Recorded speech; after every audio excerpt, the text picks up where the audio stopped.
Galera, finalmente saiu o episódio 10 da quarta temporada de Overlord e acredito que este seja um dos episódios mais esperados para muita gente, pois é aqui que a gente vê finalmente a invasão do Reino Feiticeiro sendo concretizada. Agora é oficial, a extinção do reino começou e este é apenas o início do fim.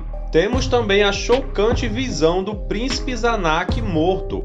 Quer saber como foi o encontro destes dois exércitos? E quem matou o Príncipe Zanak? Então fica no vídeo até o final que vou te contar tudo o que aconteceu neste último episódio. E se você ainda não é inscrito no canal, mano, me dá aí esse apoio, conto com a tua inscrição e o teu like, assim você me ajuda a compartilhar o incrível universo de Overlord. Então agora que já dei aquela clássica mendigada, sem mais enrolação, bora pro vídeo.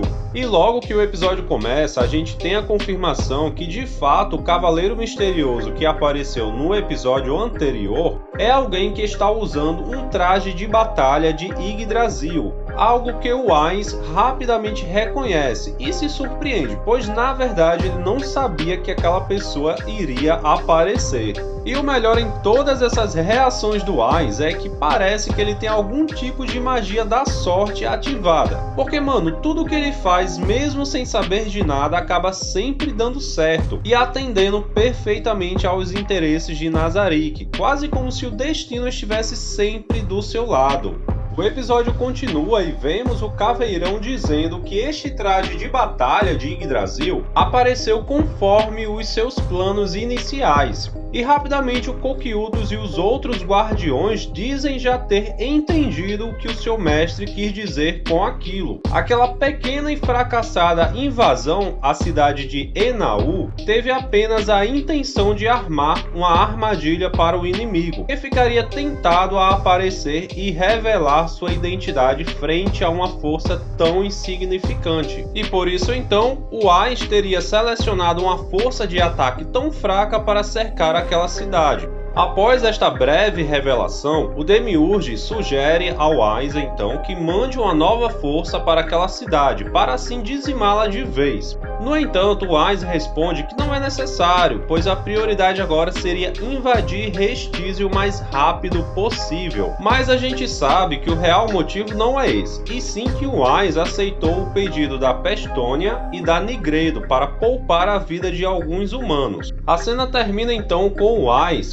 convocando seus guardiões de andar, ordenando o ataque à capital real e dizendo para que destruam todas as cidades no caminho, para que assim todo mundo saiba o que acontece com quem desafia a autoridade do Reino Feiticeiro. O episódio continua e vemos que a princesa René está pedindo uma audiência com o príncipe Zanak, e após ela entrar na sala, a gente percebe que o Zanak agora é quem está administrando os assuntos do reino, e inclusive é ele quem está planejando a defesa do reino contra a invasão do Reino Feiticeiro. E quando os dois irmãos começam a conversar, a gente vê o motivo pelo qual o rei não está presente, galera. O príncipe informa que ele não passa bem no momento e que por isso está tomando seus fardos para assim deixá-lo descansar um pouco. E aí a gente sabe que não é para menos, né, pessoal? Imagina aí só a situação do rei Ramposa, que está prestes a perder todo o seu país e todos que nele habitam devido a decisões ruins. A conversa prossegue e vemos que o príncipe revela que só conseguiu saber que o exército do Rei Feiticeiro estava a caminho quando já era muito tarde, e isso se deve ao trabalho de inteligência do Demiurges, que estava impedindo que qualquer informação sobre o avanço do exército do Ainz vazasse para o inimigo.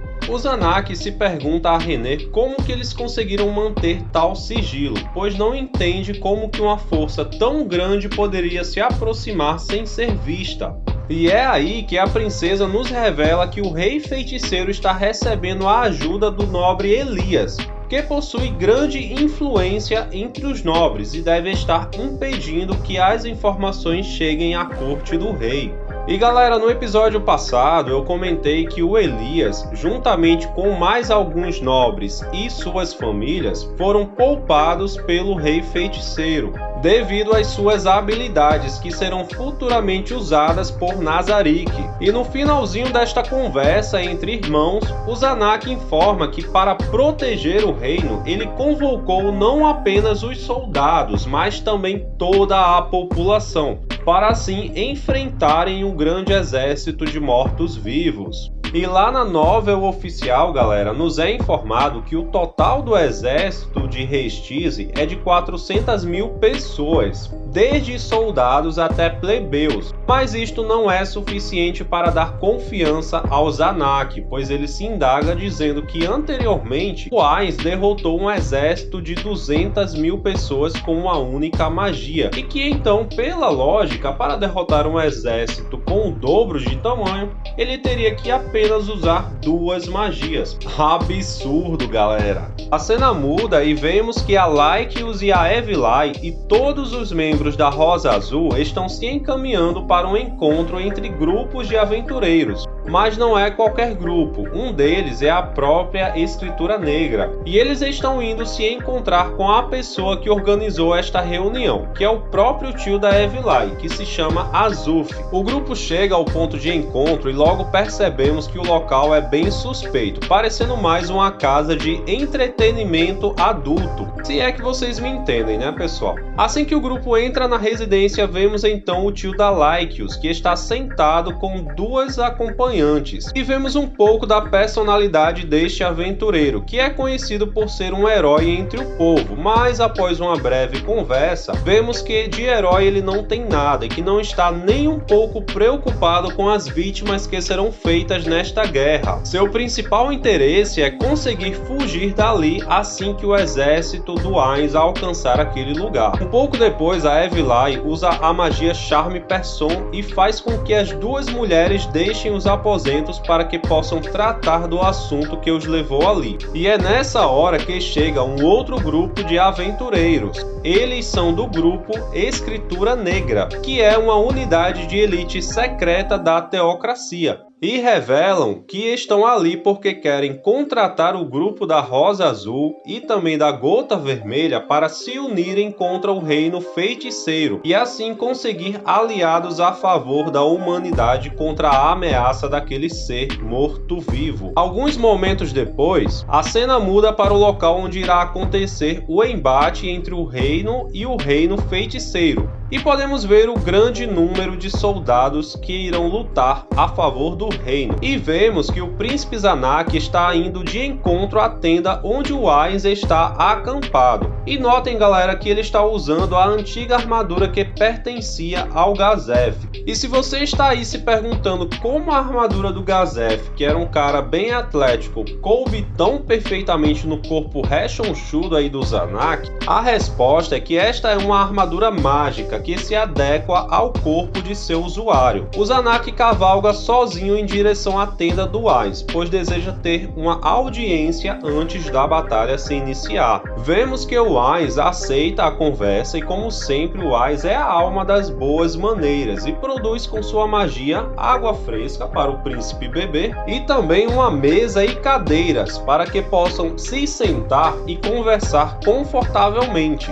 O Zanak então vai direto ao ponto e pergunta ao Ainz o porquê de ele estar fazendo algo tão cruel e o porquê de ele não aceitar o pedido de rendição do reino. O Ainz, sem demonstrar nenhum remorso, diz que não existe mérito algum em perdoar o reino e aceitar sua rendição, mas que ao fazê-los de exemplo, esmagando todo o seu país, toda a destruição que restar, irá servir como um aviso por centenas ou até mesmo milhares de anos, para todos aqueles que um dia possam pensar em se levantar contra o reino feiticeiro. O Zanak indaga novamente ao Ainz o porquê de toda aquela crueldade, pois é certo que com todo o seu poder, o Ainz poderia ter encontrado outra maneira de demonstrar a sua força, e pergunta o porquê que ele precisa ser tão intolerante e quer saber qual o seu real real objetivo, aquilo que realmente o motiva a realizar atos tão cruéis. O Wise então reflete um pouco sobre aquilo e diz que o seu maior objetivo e aquilo que ele está procurando é nada mais do que encontrar a felicidade. Afinal de contas, este não seria o objetivo maior de todas as criaturas? O Zanak se surpreende e provavelmente sua surpresa é de saber que um ser morto-vivo entende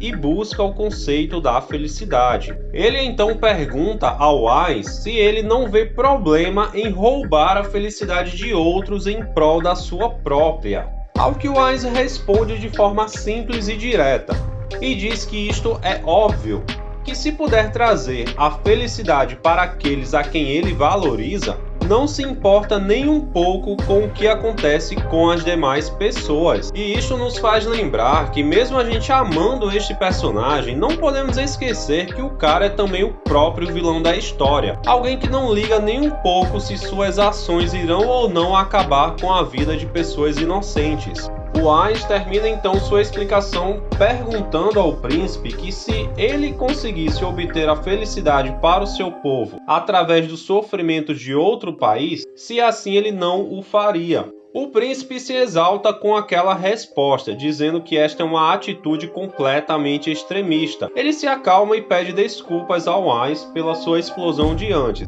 e diz ainda que alguém com tamanha inteligência poderia pensar em outra forma de obter o que quer e parar aquela guerra. O Wise diz que realmente pode haver outra maneira, mas que é melhor imediatamente agarrar a chance de se obter a felicidade assim que ela aparece. Por fim, o Wise diz que Restiz e todos os seus habitantes irão sofrer pelo bem da felicidade daqueles a quem ele quer proteger.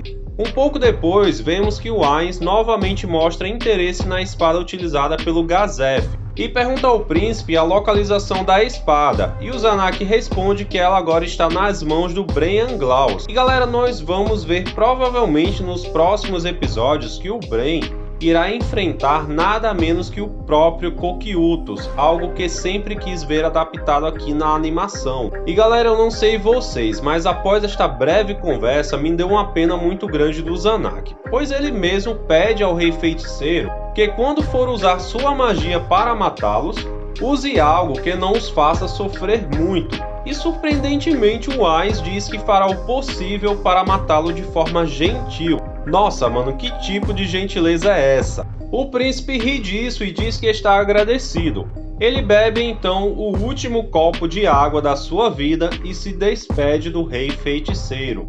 O Caveirão observa o príncipe partir, e algo surpreendente que vemos é que ele parece sentir uma genuína admiração pelo Zanak, dizendo que ele é alguém destemido e que é assim que deve ser a verdadeira realeza. Ao chegar no acampamento humano, o Zanak dá de encontro com vários nobres que estão desesperados para saber como foram as negociações com o Wise. Ao que o Zanak diz que nada adiantou e que o Rei Feiticeiro planeja dizimar por completo todas as 400.000 pessoas ali presentes e também todo o reino. Na tenda do príncipe, ele conversa com um de seus comandantes, que pergunta o que ele achou do Rei Feiticeiro. E o Zanak responde dizendo que ele parece surpreendentemente humano. Após conversarem um pouco sobre as estratégias que irão usar para a batalha, o príncipe percebe que um tumulto está acontecendo do lado de fora,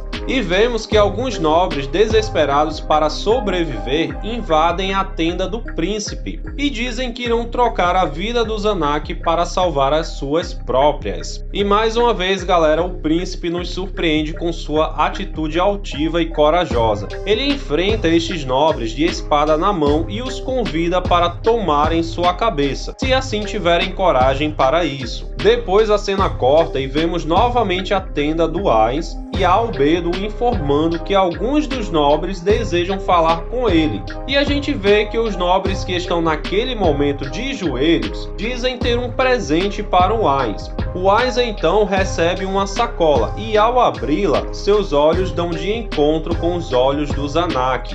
com quem ele acabou de conversar e por quem ele sentiu uma forte admiração. O Wise entrega a cabeça para Albedo e diz a ela que o enterre com todo o respeito, mostrando que realmente ele sentiu alguma afeição pelo príncipe. Após isso, o Wise diz que todos aqueles nobres merecem uma recompensa adequada ao que acabaram de realizar, e todos se animam e pedem que o Wise poupe suas vidas e também a vida de suas famílias, ao que o Caveirão responde que não matará a eles nem suas famílias. Os nobres ficam tremendamente aliviados e o Wise diz a Albedo que leve todos eles até o Neuroniste, que é ninguém menos que o torturador de Nazarick. Então já sabemos por aí, né, galera, que estes nobres terão sim suas vidas poupadas, porém irão lamentar este fato. Vemos então que o Wise demonstra algo que normalmente não vemos. Ele está claramente com raiva pelo que aconteceu com o Zanak e pela forma que ele foi traído pelos seus próprios súditos.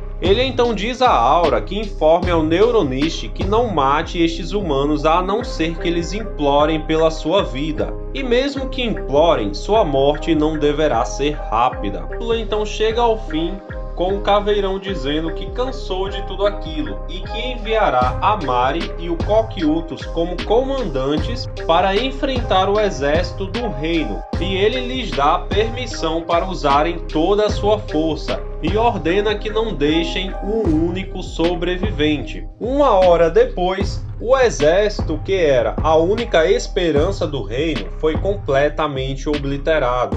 Galera, que episódio foi esse? Que capítulo incrível! Foi muito tenso o que aconteceu com o príncipe Zanak, mas isso não é nada se comparado ao que a Albedo vai fazer ao Philip, aquele nobre tolo que roubou o reino feiticeiro. E esperem que nos próximos capítulos vocês vão ver o que vai acontecer. Aproveitem e já comentem aí embaixo o que vocês acharam da morte do príncipe Zanak e também o que vocês acham que irá acontecer no próximo episódio. Se você assistiu até aqui, me dá essa força, se inscreve no canal. Sua inscrição é muito importante para mim e assim você me ajuda a trazer sempre mais conteúdos relevantes para você. Então obrigado por assistir, um abraço e se cuidem!